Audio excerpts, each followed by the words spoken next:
আসসালামু আলাইকুম। গতকাল আমি রংপুরের সেই সাইদের নিহত হওয়ার ঘটনা নিয়ে একটা ভিডিও করেছিলাম। সেখানে আমি বলেছিলাম যে কিভাবে পুলিশের দায়ের করা এজাহারে আসামি পাল্টে গেল। পুলিশের দায়ের করা এজাহারে বলা হয়েছে যে তার বুকে গুলিটা, তার যে গুলিটা লেগেছে, সে দুই হাত দুই দিকে ছড়িয়ে যে বুক চিতিয়ে দাঁড়িয়েছিল সেটা, তারপর তার শরীরে যে গুলি লাগলো সেই গুলিটা নাকি পুলিশ মারেনি, পুলিশ করেনি। তাহলে কে করেছে? সামনে পুলিশ, তার গুলিটা কোত্থেকে আসলো? এবং সেই গুলি নাকি দুষ্কৃতিকারীরা করেছে, আন্দোলনরত ছাত্ররা করেছে। এ ধরনের একটা এজাহার পুলিশের এক এসআই করেছেন। তো আজকে খুব ইন্টারেস্টিং, আমার আজকে যে কারণে আমি আজকে এই অনুষ্ঠানটা করছি আর কি, আমার কাছে খুবই কৌতুককর মনে হয়েছে। আমার অনেকটা হাসিও পেয়েছে যে আমাদের নৌ পরিবহন প্রতিমন্ত্রী খালিদ মাহমুদ চৌধুরী একটা বক্তব্য শুনে উনি যেন পুলিশের এই কথাটাকেই জাস্টিফাই করার চেষ্টা করছিলেন। উনি শনিবার দিন দুপুরে দিনাজপুরের শহরের বাসুনিয়াপট্টি এলাকায় আওয়ামী লীগের দলীয় কার্যালয়ে একটা মত বিনিময় সভায় অংশ নেন এবং সেখানে অংশ নিয়ে তিনি বলছেন যে আইন শৃঙ্খলা বাহিনীকে গুলির নির্দেশনা দেওয়া ছিল না।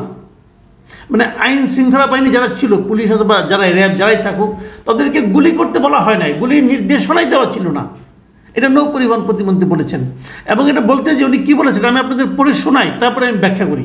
তিনি বলেছেন যে আইন শৃঙ্খলা বাহিনীকে কোনো ধরনের গুলির নির্দেশনা দেওয়া ছিল না, কিন্তু রংপুরের ছাত্রটি কিভাবে গুলিবিদ্ধ হয়ে হত্যাকাণ্ডের শিকার হলো সেটি তদন্তের বিষয়। আমরা সেটা সঠিক তদন্তের দাবি জানাই। একই সঙ্গে রেসিডেন্সিয়াল মডেল স্কুলের শিক্ষার্থীকে কে বা কারা গুলি করেছে আমরা তারও সুষ্ঠু বিচার দাবি করি।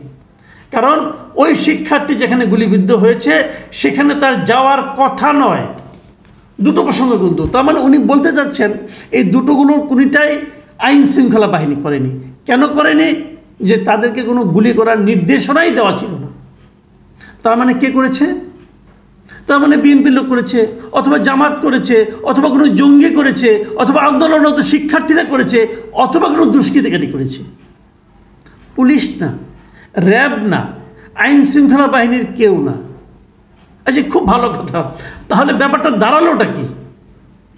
দাঁড়ালো হলো এই, যত ছাত্রকে এখন গ্রেপ্তার করা হচ্ছে, যত লোককে এখন গ্রেপ্তার করা হচ্ছে, আপনি মোটামুটি ধরে নিতে পারেন এদের সবাইকে এই কোনো না কোনো হত্যা মামলায় ঢুকিয়ে দেওয়া হবে। কারণ আইন শৃঙ্খলা রক্ষাকারী বাহিনী তো গুলি ছুঁড়েই নাই, কেউ তাদের তো কোনো নির্দেশনাই দেওয়া ছিল না। যদি আইন শৃঙ্খলা বাহিনীকে গুলি করার নির্দেশনা না দেওয়া থাকে তাহলে তাদের গুলিটা করবে কিভাবে? গুলি করতে পারবে না। তার যে গুলিগুলি হয়েছে তার একটাও আইন শৃঙ্খলা বাহিনীর লোকজন করে নাই।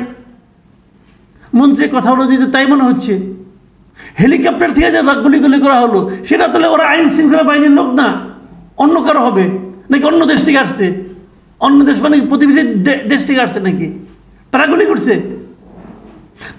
আসলে হয় কি, কোনো একটা বিষয় যখন এরকমভাবে উপস্থাপনা করার চেষ্টা হয়, অথবা কাউকে যখন নির্দোষ প্রমাণের জন্য একটা খোঁড়া যুক্তি দেওয়া শুরু করা হয়, তখন এলোমেলো হয়ে যায়। তখন এক কথা বলতে যেয়ে আরেক কথা বলে ফেলে, এবং আরেক কথা বলতে যেয়ে যেটা ঢাকতে চায় সেটা আরও বেশি বেরোয় আসে, আরও বেশি উলঙ্গ হয়ে যায়। এর নেট ফলটা কি হয়? এখন সব মিলিয়ে যে ঘটনাগুলো ঘটলো, কোথাও তাহলে আইন শৃঙ্খলা নির্দেশনা না থাকে তারা কেন গুলি করবে? গুলির নির্দেশনা তো আমরা পেলাম কারফিউর পরে, যে কারফিউ ঘোষণা করার সময় বলা হলো দেখা মাত্র গুলি করা হবে। এর এক পর্যন্ত গুলি করার নির্দেশনাই ছিল না আমাদের এই নৌ প্রতিমন্ত্রীর বক্তব্য অনুযায়ী। এখন আমার মাঝে মাঝে মনে হয় এই দেশটা কি আসলে একটা পুলিশি রাষ্ট্রে পরিণত হচ্ছে? পুলিশ যা কিছুই করবে সেটাকেই জাস্টিফাই করার জন্য, অথবা সেটাকেই এক ধরনের ক্লিন চিট দেওয়ার জন্য আমাদের সরকার অথবা সরকারের রাজনৈতিক নেতৃবৃন্দ উন্মুখ হয়ে বসে আছেন। এটা হতে পারে এই কারণে অনেকেই মনে করেন এই সরকারকে টিকিয়ে রেখেছে পুলিশরা। এবং সেটা তো আরও একবার দেখা গেল, এই যে এবার আন্দোলনটা হলো, এই আন্দোলনে আওয়ামী লীগের মাঠ পর্যায়ের অথবা জেলা পর্যায়ের অথবা থানা পর্যায়ের অথবা কেন্দ্রীয় পর্যায়ের কোনো একজন নেতা কর্মী সমর্থকের রাস্তায় দেখেছেন আপনারা? কেউ দেখেননি। সরকার টিকিয়ে রাখার জন্য কে ছিল? প্রথম দিকে ছিল পুলিশ, তারপরে বিজেপি এবং আর্মি এবং বিজেপিতে তেমন কোনো ভূমিকা দাঁড়িয়েছিল কেবল, কিন্তু গুলি টুলি যা করার আমরা যা দেখেছি, যতটুকু যা শুনেছি, সেটা পুলিশরাই করেছে। এবং সেইগুলি ব্যাপারেও আমরা যে দেখেছি এটা ভুল দেখেছি আসলে। কারণ নৌ প্রতিমন্ত্রীর কথা অনুযায়ী যে কোনো রকম নির্দেশনাই ছিল না, যদি নির্দেশনা না থাকে, পুলিশ তো অত্যন্ত নির্দেশ মেনে চলার একটা প্রাণী, অতএব তারা কোনো গুলি করেনি। গুলিগুলি কে করলো? জিন ভূতে করলো নাকি? এ ধরনের উদ্ভট কথা আমাদের মন্ত্রীরা এখন বলছেন। কেন বলছেন? তারা কি পাজলড হয়ে গেছেন? মন্ত্রীরা কি আসলে এলোমেলো হয়ে গেছেন? আমি বারবারই বলেছি যে ঘটনাটা ঘটেছে এটা সরকারের ব্যর্থতা। সরকার ছাত্রদের একটা ন্যায্য দাবিকে মেনে নিতে পারেনি, মানতে পারেনি, বুঝতে পারেনি, অথবা সেটাকে মূল্যায়ন করতে পারেনি, ছাত্রদের শক্তির সম্বন্ধে কোনো ধারণা করতে পারেনি। এটা সরকারের একটা ব্যর্থতা। এবং ছাত্রদের দাবিটা ছিল ন্যায্য দাবি, তারা ন্যায্য দাবিটা আদায় করেছে, অথবা সরকার দিতে বাধ্য হয়েছে। যেটাই হোক, দেওয়ার পর ঘটনাটা এখানে শেষ হয়ে গেলে ভালো হতো।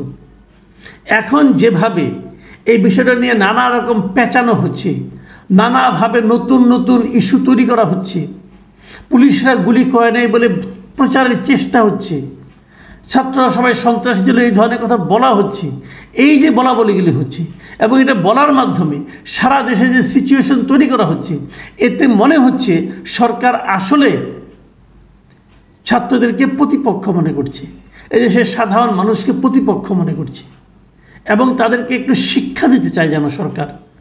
যদি সেটাই সরকারের মূল উদ্দেশ্য হয়ে থাকে, আমি বলবো এই উদ্দেশ্য কখনোই পূরণ হবে না। এই উদ্দেশ্য পৃথিবীর কোথাও পূরণ হয় নাই, এদেশেও হবে না। এবং এই উদ্দেশ্য পূরণ করার জন্য সরকার যতগুলি পদক্ষেপ আগামীতে নেবে, সবগুলি পদক্ষেপই সরকারকে আরও গভীর থেকে গভীরতর সংকটের দিকে নিয়ে যাবে। মনে রাখতে হবে, আপনি এবার পেরেছেন তার মানে প্রতিবারই পারবেন তা কিন্তু নয়। প্রতিবারই আপনার আহ্বানে সবাই চলে আসবে, এটাও সবসময় সত্য নাও হতে পারে। কাজেই জনগণের সেন্টিমেন্ট বুঝে তারপর তাকে হ্যান্ডেল করার চেষ্টা করুন। নিজের গোয়ার্তুমি দিয়ে, নিজের অহংবোধ দিয়ে, নিজের দম্ভ দিয়ে জনগণকে পদানত করার চেষ্টা যদি কেউ করে, সেই চেষ্টা পৃথিবীর ইতিহাস বলে যে কখনোই সফল হয় না। প্রিয় দর্শক, এখন এই পর্যন্তই। আল্লাহ হাফেজ।